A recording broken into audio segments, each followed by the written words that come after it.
All beautiful people out there, आ गई हूँ मैं अगला लेक्चर लेके of the chapter why do we fall ill. ठीक है, तो पहले तो मैं लिख दूँ आप लोगों का, chapter is why do we fall ill. ठीक है, ये तो है हमारा चैप्टर और इसका क्या लिखना है अपने को, हेडिंग। आज का हेडिंग है हमारा डिजीज एंड इट्स कॉजेज। ठीक है, ये हम आज पढ़ने वाले हैं। इसमें एक सब टॉपिक है how does a disease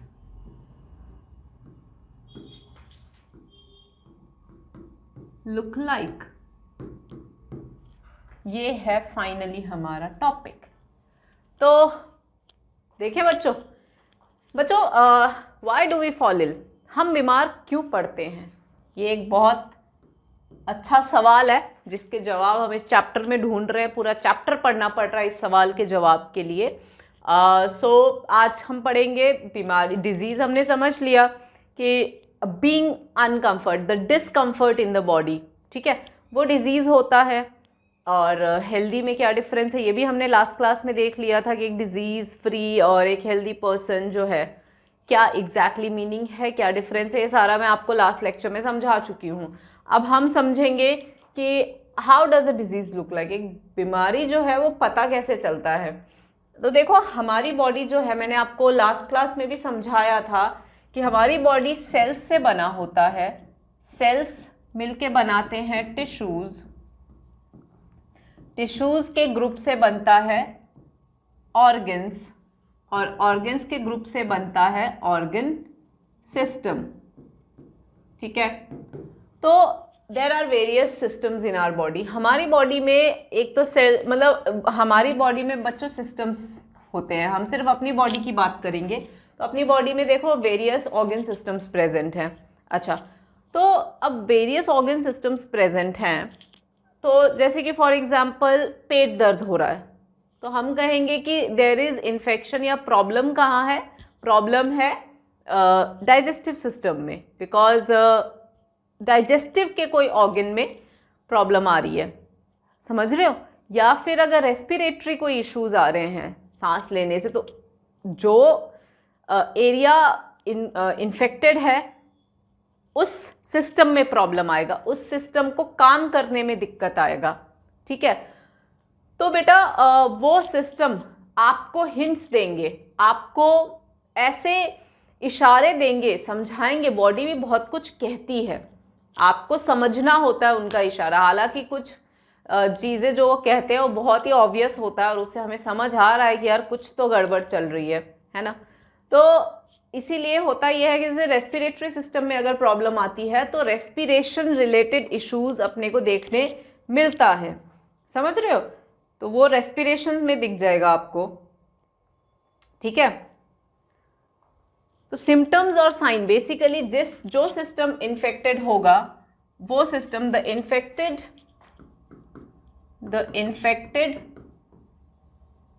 part of any system will produce the signs and symptoms related to that disease. तो बेसिकली एक डिजीज़ अगर कुछ होता है तो बच्चों उससे रिलेटेड साइंस और सिम्टम्स आते हैं, और उस साइन एंड सिम्टम के अकॉर्डिंग हम डिसाइड करते हैं कि क्या प्रॉब्लम है बॉडी में, या क्या एग्जैक्टली हो रहा है, बीमारी है नहीं है, क्या क्या एग्जैक्टली क्या है वो। तो that totally depends on the system. ठीक है, सिम्टम्स, किस सिस्टम में क्या सिम्टम आ रहे हैं। अब जैसे कि फॉर एग्जाम्पल जनरली क्या होता है, डॉक्टर्स भी जैसे ही आपको कोई प्रॉब्लम आती है तो आप ऑब्वियसली डॉक्टर के पास रश करते हो, तो डॉक्टर्स पूछते हैं एग्जैक्टली क्या क्या हो रहा है, तो आपको सारी चीज़ें बतानी होती हैं। लाइक फॉर एग्जाम्पल किसी को सीवियर हेडेक हो रहा है ना, हाई फीवर है और उसके साथ में स्टमक इन्फेक्शन मतलब पेट में बहुत दर्द हो रहा है, तो जनरली अगर ये मेन 3 सिम्टम्स आ रहे हैं कि हाई फीवर है एंड स्टमक एलिमेंट ज़्यादा है, तो जनरली वो थोड़ा सा इंक्लाइन होता है टाइफॉइड से, समझ रहे हो।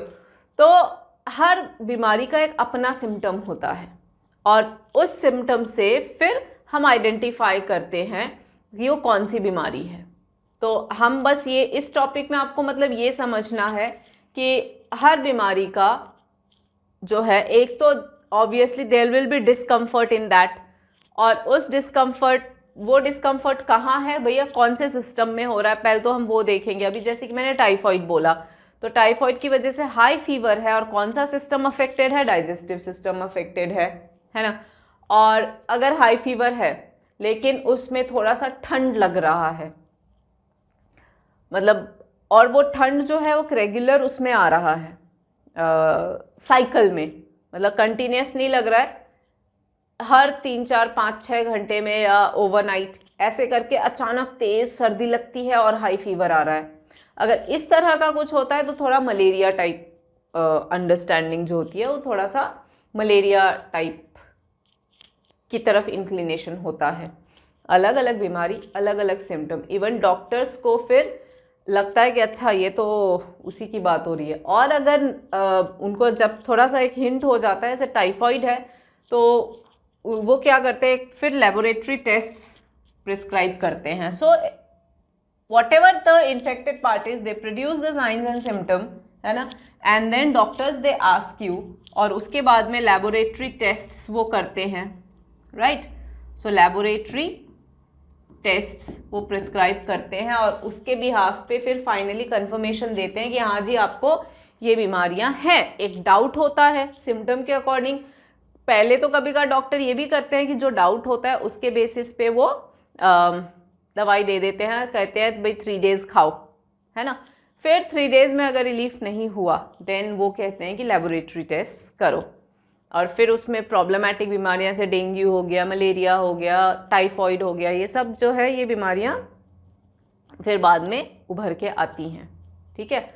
सो basically how does a disease look like, तो disease looks like according to their science and symptoms caused in the various system of our body. ये हो गया आपका how does a disease look like. अब थोड़ा आगे बढ़ते हैं हम लोग और अब देखते हैं कि टाइप्स ऑफ डिजीजेस, ठीक है। So let's take types of diseases, ठीक है। टाइप्स ऑफ डिजीजेस में सबसे पहले हम लेंगे ड्यूरेशन के हिसाब से। तो टाइप्स ऑफ डिजीजेस में on the basis of duration, है ना, मतलब कितना हुआ, तो उसके हिसाब से 2 टाइप्स हो गए। एक है एक्यूट डिजीजेस और दूसरा है क्रॉनिक डिजीजेस। जो एक्यूट डिजीजेस होती हैं they are the diseases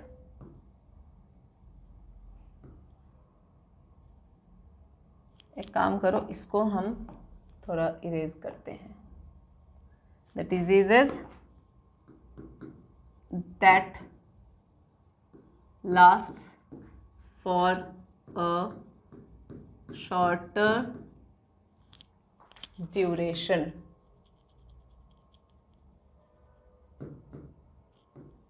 is called acute diseases, ठीक है।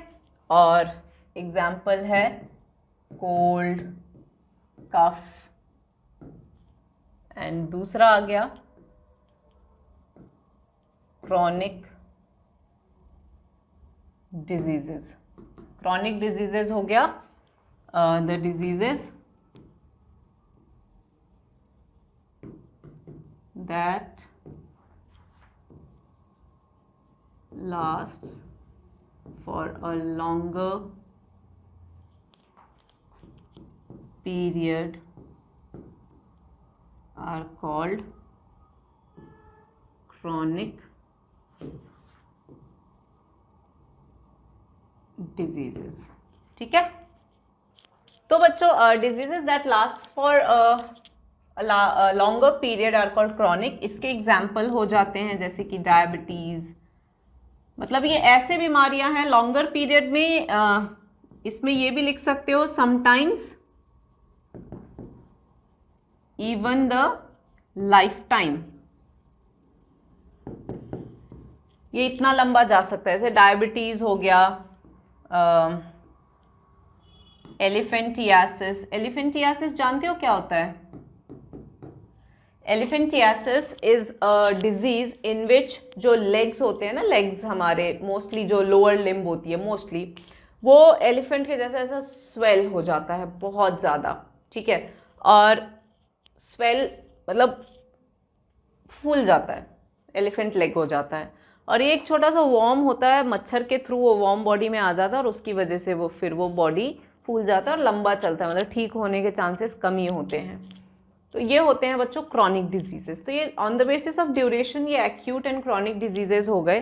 ठीक है, अब बात ये है कि इनकी वजह से जो है वो हम जैसे कोल्ड कफ हो गया तो इनमें ज़्यादा प्रॉब्लम नहीं आती, जैसे फीवर ही हो गया. ठीक है, जो जनरल छोटा मोटा जो फीवर हो गया, तो इनकी वजह से दिक्कत आती है. प्रॉब्लम्स क्या आती हैं इनकी वजह से? प्रॉब्लम ये आता है कि ऑब्वियसली बिकॉज ऑफ देम हम स्कूल मिस कर देते हैं, डिस्कम्फर्ट है, हम पूरे टाइम सोते रहते हैं, वीकनेस वगैरह आ जाती है ना. तो आप यहाँ पे लिख सकते हो acute diseases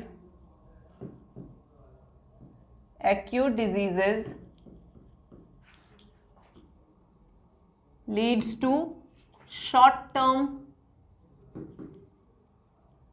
complications. मतलब कि complications होती हैं बट शॉर्ट टर्म होती हैं. लाइक वीकनेस हो गया है ना, मतलब वीकनेस आ जाती है और टायर्डनेस हो गई. इस तरह के शॉर्ट टर्म कॉम्प्लिकेशंस होती हैं. Children they miss the school,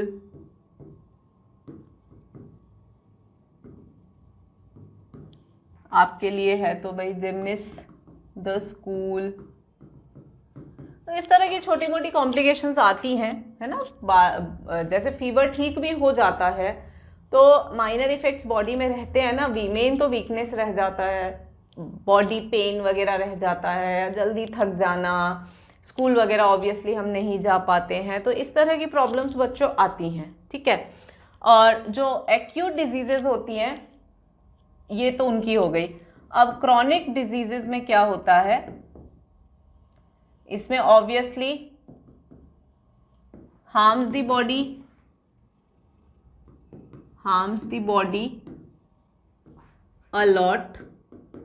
ठीक है, धीरे धीरे डिग्रेडेशन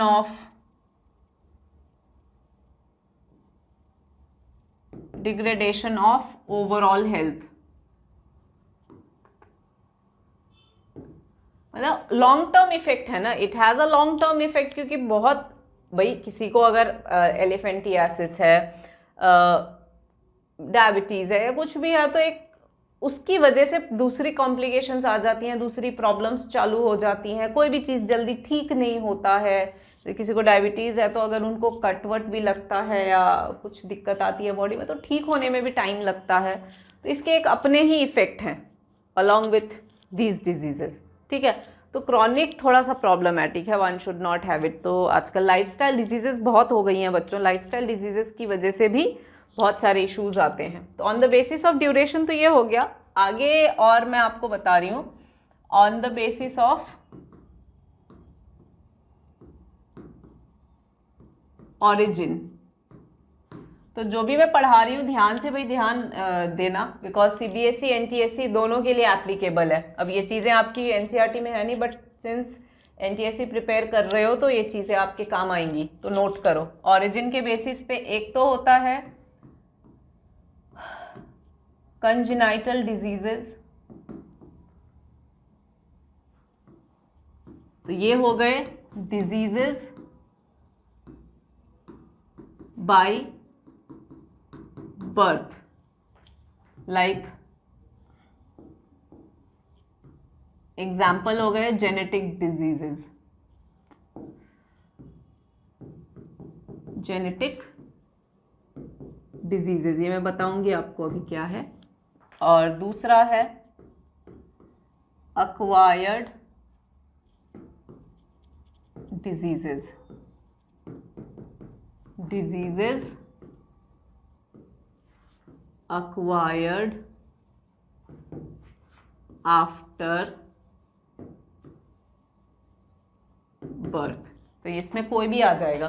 तो देखो पहला वाला जो था एक्यूट एंड क्रॉनिक, वो था ड्यूरेशन के हिसाब से कि कितना लंबा खिंचता है। तो अगर बहुत लंबा लाइफ टाइम तक खिंच गया या बहुत ही ज़्यादा लंबा खिंच रहा है तो वो क्रॉनिक हो गया, और बहुत शॉर्ट टर्म है 3, 4, 5, 10, 12, 15 दिन तो एक्यूट हो गया। अक्वायर्ड अब ये है ओरिजिन कि कब से है, तो अगर बाय बर्थ है तो उनको हम कंजेनाइटल कहते हैं। जैसे उसमें जेनेटिक डिसऑर्डर्स आते हैं बच्चों, हम सब लोग ना, आप अभी 9th में हो, आई होप आप समझ सकते हो, नहीं समझ सकते हो, मैं उस कोशिश कर रही हूँ कि हम सब लोगों में बच्चों क्या होते हैं, जेनेटिक इन्फॉर्मेशन होता है पेरेंट्स से ऑफस्प्रिंग तक, जो हेरिडिटरी कैरेक्टर्स बोलते हैं, वो पास होके आते हैं इन्फॉर्मेशन, जिसको जीन्स बोलते हैं। तो उसमें अगर प्रॉब्लम है तो वो एक ऐसा प्रॉब्लम है जो ठीक नहीं हो सकता। ठीक है, बहुत सारी बीमारियां हैं ऐसे, जैसे हीमोफीलिया है, एक ऐसी बीमारी है जिसमें किसी को कट लग गया ना तो वो ब्लीडिंग, हमारे में क्लॉटिंग हो जाती है, मतलब अपने आप ब्लड आना बंद हो जाता है। लेकिन हीमोफीलिया है, इसमें ब्लड रुकता ही नहीं है, अगर किसी को कट लग गया तो चलता रहेगा, लंबा ही चलेगा। तो वो एक जेनेटिक प्रॉब्लम है जो मतलब हर जनरेशन में चलता आता है। तो ऐसी बीमारियां बाय बर्थ ही होती हैं, क्योंकि वो हेरिडिटरी है ना, पेरेंट्स से ऑफस्प्रिंग में पास ऑन हुआ है। तो जैसे ही बाय बर्थ होगा ये रहेंगे ये बीमारियां। और अक्वायर्ड डिजीजेज ऐसे हैं जो, यानी कि हम बॉर्न तो नॉर्मल हुए थे, है ना, लेकिन आफ्टर बर्थ कोई भी बीमारी हमने अक्वायर करी है। ठीक है, तो ऐसी बीमारियां जो हैं वो अक्वायर्ड हो जाती हैं। उसके अलावा ऑन द बेसिस की on the basis of spread, on the basis of spreading, मतलब स्प्रेडिंग हो रहा है नहीं हो रहा है, उस हिसाब से ए कम्युनिकेबल डिजीजेस और बी है नॉन कम्युनिकेबल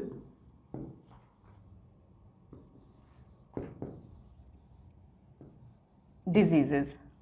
ठीक है, communicable the diseases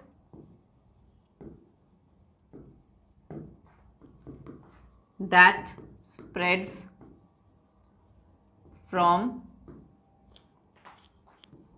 one person to another, and the diseases that do not spread from one person to another। लिख लेना आप। तो यहाँ पे आप देखो कि स्प्रेड होता है या नहीं होता है, उस हिसाब से कम्युनिकेबल तो वो है जो स्प्रेड होता है, और नॉन कम्युनिकेबल वो है जो स्प्रेड नहीं होता। अब कम्युनिकेबल में कोई भी इन्फेक्शियस डिजीजेस ले लो, पैंडेमिक में सुना ही होगा, सबसे फेमस डिजीज हो गया, तो वो तो स्प्रेड ही हो रहा है। और नॉन कम्युनिकेबल में डायबिटीज़, कैंसर, हाइपरटेंशन ये सब आ जाएंगे, ये स्प्रेड नहीं होते एक से दूसरे में। ठीक है, तो ये तो हो गए टाइप्स ऑफ डिजीजेस। अब देखते हैं, और हमने ये भी देख लिया कि एक्यूट डिजीजेज और क्रॉनिक डिजीजेज से बॉडी पे क्या असर आता है। तो अब थोड़ा देख लेते हैं कॉजेज। ठीक है, कॉजेज ऑफ डिजीजेस। तो कॉजेज ऑफ डिजीजेस, तो देखो इसके लिए एक एग्जाम्पल लेते हैं हम कि सपोज किसी बच्चे को एक बेबी है and a baby suffers from loose motion, ठीक है।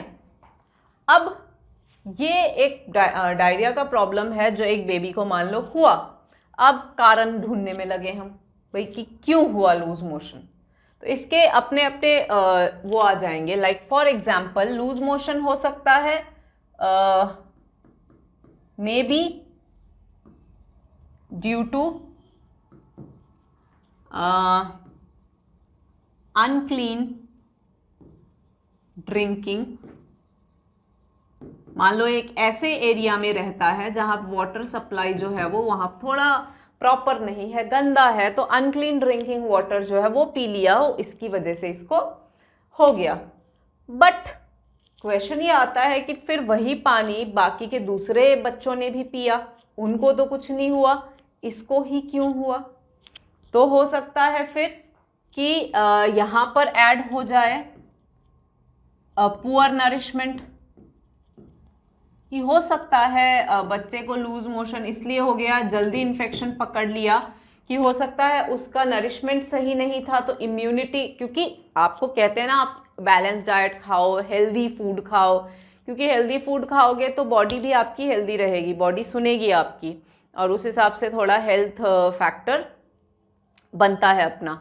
तो eat healthy to remain healthy, तो इम्यून सिस्टम भी अच्छा काम करता है। अब खाना पीना अच्छा नहीं करा, इम्यून सिस्टम ने ढंग से काम नहीं किया, क्योंकि ऑब्वियसली नरिशमेंट सही नहीं है, बॉडी में चीज़ों की कमी है, तो poor nourishment can be one reason. लेकिन ज़रूरी नहीं कि बच्चा मतलब मान लो हेल्दी है, कोई नरिशमेंट कम नहीं है, तो फिर जेनेटिक रीजंस हो सकते हैं, कि बच्चों में जेनेटिक रीजंस हो सकते हैं, कि हो सकता है बच्चे में ऐसा कोई कमी हो गया हो, या लो इम्यूनिटी हेरिडिटरी ही है, वो जैसे पैदा हुआ है वैसे उसके खानदान में मतलब ऐसा है उसके अंदर फीचर कि लूज मोशन उसको जल्दी पकड़ लेता हो। तो कुल मिला के कहना ये चाह रहे हैं कि कोई भी बीमारी के लिए जो एक मेजर कॉज, सो बेसिकली यहाँ से हम ये समझते हैं कि every disease has a major cause या main cause along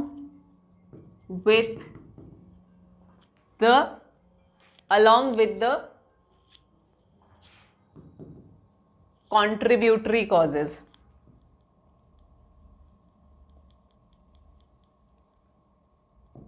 Contributory causes, ठीक है। मतलब हर बीमारी का मेन कॉज तो जो है सो है, जैसे कि हो सकता है उसको अनक्लीन ड्रिंकिंग वाटर हो, लेकिन उसके पुअर नरिशमेंट और उसके जेनेटिक की वजह से हो सकता है उसको वो बीमारी बार बार होता हो। तो मेन कॉज जो है सो है, उसके साथ में कॉन्ट्रीब्यूटरी कॉजेज भी एडेड हैं, ठीक है। तो कोई भी बीमारी हो, एक single cause is not there, contributory भी है। होता है ना, आप लोगों में भी देखो, कोई तो है कि आप बहुत जल्दी बीमार पड़ जाते होंगे, कोई जो है कि अरे हमें तो कुछ होता ही नहीं है, और कोई बच्चा बार बार बीमार पड़ता है, तो होता है ना। तो ये है, तो कॉज मेन प्लस कॉन्ट्रीब्यूटरी। अच्छा, मुझे एक और चीज़ आपको यहाँ बताना है कि टाइप्स ऑफ डिजीजेस, जैसे मैंने आपको ये बताया कि सबसे पहला तो हमने पढ़ा on the basis of duration, तो एक्यूट और क्रॉनिक। एक्यूट जो है वो शॉर्ट एंड ये लॉन्ग टर्म हो गया, है ना। फिर हमने पढ़ा ओरिजिन के बेसिस पे कॉन्जेनाइटल और अक्वायर्ड, और स्प्रेडिंग के बेसिस पे communicable and non communicable diseases. उसके अलावा कॉजेज में आ गए। एक और चीज़ बस यहाँ पर मैं थोड़ा ऐड करना चाहूँगी कि इन जनरल भी थोड़े से डिजीजेस होते हैं जैसे कि we can write other diseases, दूसरे जो टाइप्स के डिजीजेज होते हैं, जैसे कि एक हो गया डेफिशिएंसी डिजीजेज। इसमें क्या होता है, डेफिशिएंसी की वजह से कोई भी, जैसे विटामिन ए की डेफिशिएंसी से नाइट ब्लाइंडनेस हो गया है, विटामिन डी की वजह डेफिशिएंसी से रिकेट्स हो गया हो, तो इस तरीके की diseases caused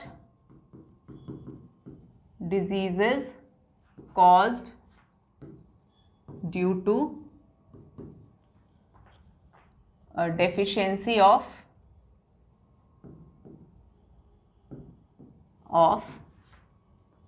nutrients. Example, night blindness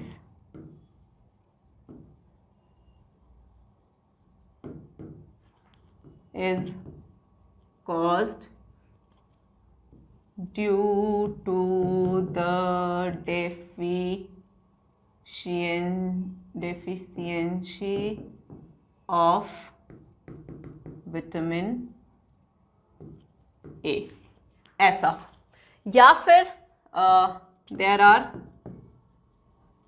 degenerative diseases, और भी होते हैं degenerative, which degenerates the body with progression in age, यानी कि जैसे जैसे एज बढ़ता है वैसे वैसे बॉडी डीजेनरेट होती जाती है, उसकी वजह से जो बीमारियां होती हैं। ठीक है, तो ये बेसिकली लाइफस्टाइल डिजीज़ भी इसमें हम डाल सकते हैं, ये लाइफस्टाइल की वजह से भी हो सकता है, या एज बढ़ने से भी बहुत सारी बीमारियां होती रहती हैं। हार्मोनल डिसऑर्डर्स जो होते हैं वो थोड़ा एज बढ़ने के बाद ही होते हैं, जैसे फीमेल्स में मेंस्ट्रुअल साइकिल अब नॉर्मल वगैरह हो जाता है, क्योंकि एज बढ़ता है तो थोड़ा हार्मोन डिसऑर्डर वगैरह थोड़ा हो जाता है। अगर खास ध्यान तरीके से, मतलब ना कंट्रीब्यूटरी आ गया ना अगेन, कि अगर ध्यान से खाना पीना नहीं खाया या एक हेल्दी लाइफस्टाइल मेंटेन नहीं किया तो फिर वो एज के साथ कुछ बीमारियां अपने आप आती जाती हैं। ठीक है, तो ये कुछ डिजीजेस के टाइप्स थे, उनके कॉजेज थे कि क्या कॉजेज हो सकते हैं, तो एक मेन कॉज प्लस कॉन्ट्रीब्यूटरी, ये सब हमने सीखा। अब I think I will meet you in my next video, और वहाँ पे हम थोड़ा सा देखेंगे कितने और लाइक एजेंट्स, कॉज कौन करता है, वो एक्चुअल कौन रीज़न है जिसकी वजह से हम इतने बीमार पड़ते हैं, उनको देखेंगे। तो उसके लिए आपको मिलना पड़ेगा मुझे इन माय नेक्स्ट वीडियो। तब तक के लिए be there on our Competition Eve channel and study well. Thank you.